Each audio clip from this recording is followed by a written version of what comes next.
दस्तावेजों में मेरा नाम आयुष मलिक है।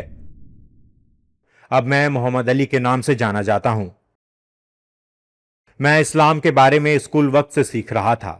2013 में मेरी दिलचस्पी और बढ़ी। मैं इस्लामी कल्चर अपनाने लगा था। ये शब्द हैं यूपी के शामली में दवा कारोबारी आयुष मलिक के, जो अब खुद को मोहम्मद अली बताते हैं। ये सब बातें उन्होंने अपनी पत्नी और ससुर की गिरफ्तारी के बाद कहे हैं। दरअसल शामली पुलिस ने आयुष के कथित साजिशन धर्म परिवर्तन के आरोप में उनकी पत्नी चांदनी कुरैशी और ससुर इस्लाम कुरैशी को गिरफ्तार कर लिया है। पत्नी की गिरफ्तारी के बाद आयुष सामने आए हैं और कहा कि मेरी पत्नी और ससुर को फंसाया जा रहा है। मैंने अपनी मर्जी से धर्म परिवर्तन करा। मुझे इजाज़त भी थी, मेरा हक भी था, मैंने उस हिसाब से धर्म परिवर्तन करा। तो लोगों को दबाव बनाया जा, कहने के भाई मेरे ऊपर दबाव बनाया गया और मेरे ऊपर प्रेशर, ब्लैकमेल और कुछ अलग अलग तरह की अफवाहें, अलग अलग तरह के काम करे। मेरे ऊपर दबाव हिंदू बनने के लिए करा जा रहा बच्चे का था। उसके बदले चाहे मेरा कुछ भी चला जाओ, मेरा परिवार भी अब परिवार उन्होंने जेल में डाल दिया, सबके ऊपर FIR लगा दी, सारे काम करते। बस ये कि तू हिंदू बन जा, तेरा सब कुछ चले जा, पर तू हिंदू बन जा। मैं सब कुछ होने के लिए तैयार हूँ। सरकार एक हाथ में चांद एक हाथ में सूरज दे दोगे, पर ईमान ऐसी चीज़ है आप छोड़ नहीं सकते, उसका सौदा नहीं कर सकते। 2013-14 के आसपास से मैं इस्लामिक अपना सारी चीज़ें करीब बहुत सारी करके निभा रहा था। मेरा एक परिवार जहाँ पैदा हुआ साथ में है, वो सोशल प्रेशर में है। एक परिवार मेरा जिससे मेरा निकाह हुआ, उन पर सब पे FIR दर्ज है, जेल में आज ये सही बात थोड़ा है सर। तो आप नमाज अदा करते हैं? नमाज अल्हम्दुलिल्लाह फर्ज है, नमाज में नमाज मुझे पढ़नी। कुछ भी आपको मन लगे ना लगे, नमाज पढ़नी है। कुछ भी बात है, कहीं जा रहे हैं, कुछ कर रहे हैं, नमाज आपको पढ़नी है। नमाज पढ़ जाए आपको पढ़नी पड़ेगी। तो क्या टर्निंग पॉइंट रहा आपका इस्लाम धर्म कबूल करने में, और हिंदू धर्म और इस्लाम धर्म में आप क्या मानते हैं? सनातन में, सनातन धर्म में मैं रिस्पेक्ट दैट, अच्छा धर्म है, मैं कोई शिकायत नहीं करता, वो अपने उसमें कर रहे। बस मेरा धीरे धीरे रुझान इस तरफ रहा। जैसे मैं मूर्ति पूजा नहीं करता था, कुछ और सारी चीज़ें थी, धीरे धीरे करके जाना सीखा इस्लाम को, फिर मानने लगा, पहचानने लगा, जुड़ने लगा, फिर अपनाया। जबकि पुलिस आयुष से बिल्कुल अलग बात कह रही है। शामली के पुलिस अधीक्षक नरेंद्र प्रताप सिंह ने आयुष की पत्नी चांदनी कुरैशी की गिरफ्तारी की पुष्टि करते हुए मीडिया से कहा, संपत्ति हड़पने के उद्देश्य से साजिशन धर्म परिवर्तन के आरोप में आयुष की तथाकथित पत्नी चांदनी और उसके पिता को गिरफ्तार कर लिया गया है। कई और लोग भी नामजद हैं, जांच जारी है। इसके अलावा भी इसमें कई मौलवी वगैरह हैं जिन लोगों ने इसको ब्रेन वॉश किया। कुछ मुंबई के हैं, कुछ दिल्ली के। इसमें हमारी टीमें इसमें काम कर रही हैं। अभी चूंकि ये मामला प्रकाश में आए हुए 2 ही दिन हुआ है, तो अभी विस्तार से हमारी टीम इस पे काम कर रही है और गहराई से जांच करके जो भी इसमें दोषी होगा उसमें हम लोग कार्रवाई करेंगे। इसमें मुझे लगा जो इसमें चालान की कार्रवाई हम लोगों ने किया अभी, वो रीजन स्पीसीज के पीछे यही था कि अगर केवल ये लव अफेयर होता तो इससे हमारा कोई मतलब नहीं था। पुलिस हस्तक्षेप तभी इसमें करती है कि जब ऐसे धर्मांतरण के 2 बड़े इश्यूज इसमें हो, या धर्मांतरण या तो प्रलोभन से किया गया हो या जबरन कराया गया हो। ये दोनों बातें इसमें निहित हम लोग को मिली आरंभिक रूप से, इसलिए हमने गिरफ्तारी की है पहले रूप में इनको। आपने आयुष को सुना, पुलिस को सुना, अब एक बार चांदनी और उसके पिता का पक्ष भी सुनिए।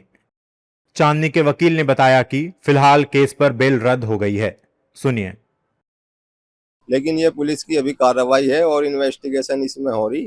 अब जब चार्जशीट तक कॉन्क्लूजन इसका निकल के आवेगा कि उन पे क्या आरोप बन रहा और क्या नहीं बन रहा। फिलहाल जो धाराएं हैं उनमें कितनी सजा है और किस तरह की वो धाराएं हैं? धाराएं हैं उसमें इस तरह की धोखाधड़ी और जो है ना इस तरह के जो है वो इन पर आरोप लगाए गए। वे सिर्फ आरोपी हैं और जहाँ तक इन धाराओं का प्रश्न है, उन पे इन धाराओं का अपराध का गठन नहीं होता और इनमें सजा काफ़ी है। सिर्फ ये है कि गंभीर रूप से जो है ना मुलजिम को फंसाने के लिए इस तरह की कार्रवाई की गई। मामले में बीजेपी नेता नंदकिशोर गुर्जर के बड़े बयान सामने आए हैं। नंदकिशोर ने सवाल उठाए हैं और कहा है कि कहीं किसी लड़की का आतंकियों से तो कोई लिंक नहीं है, कहीं लड़के को डराया तो नहीं गया है।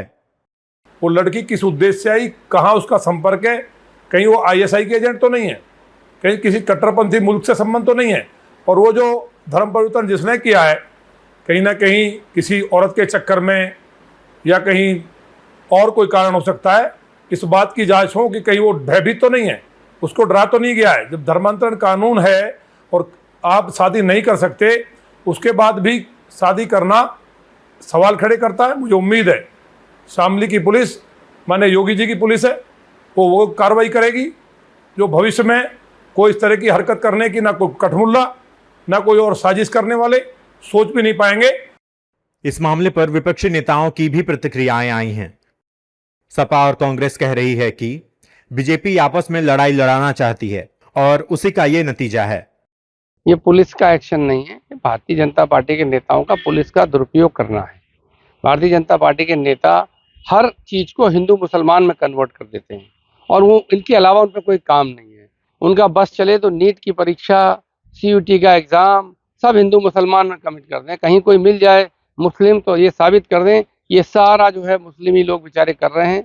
तो ये एक निकृष्ट सरकार जिसने कोई काम नहीं किया है, जिसपे कोई अपना उपलब्धियां बताने को नहीं है, जिसने अंतर्राष्ट्रीय स्तर से लेके आर्थिक मोर्चे तक हर जगह अपमानित कराया, देश का नुकसान किया, वो केवल आपसी लड़ाई को बढ़ाना चाहते हैं और उसी आधार पर राजनीति करना चाहते हैं। इसीलिए इस तरह की घटनाएं हो रही हैं। देखिए, भारतीय जनता पार्टी की सरकार में सारे के सारे काम गैर कानूनी हो रहे हैं। अगर दो लोग बालिग हैं और बगैर किसी लोभ के, बगैर किसी लालच के, बगैर किसी दबाव के धर्मांतरण हुआ है तो इसमें किसी के पेट में भी दर्द नहीं होना चाहिए। अगर उस धर्मांतरण में कोई जोर जबरदस्ती या लोभ या लालच हुआ है तो निश्चित तौर पर पुलिस को कड़ी कार्रवाई करनी चाहिए। लेकिन अब चुनाव आ रहे हैं, भारतीय जनता पार्टी के पास चुनाव लड़ने का कोई मुद्दा नहीं है, तो भारतीय जनता पार्टी चुनाव लड़ने के मुद्दों की खोज में इस तरीके के विवादों को जो थाने के स्तर पर सुलझाए जा सकते हैं, इनको राष्ट्रीय स्तर का विमर्श बनाने की जो कोशिश कर रही है, इससे अब काम नहीं चलेगा। वहीं आयुष के पिता देवराज मलिक का दावा है कि उनके बेटे को डराया गया है और देवराज ने ही आयुष की पत्नी और ससुर के खिलाफ केस दर्ज कराया है। मामले में शामली पुलिस ने आयुष मलिक उर्फ मोहम्मद अली की पत्नी चांदनी कुरैशी के अलावा 9 नामजद अभियुक्तों और एक अज्ञात व्यक्ति के खिलाफ मुकदमा दर्ज किया है। इस मुकदमे में चांदनी के परिवार से जुड़े लोगों के अलावा एक मौलवी को भी अभियुक्त बनाया गया है। लेकिन यह मामला यूपी के शामली से निकलकर देश में चर्चा का विषय बना हुआ है।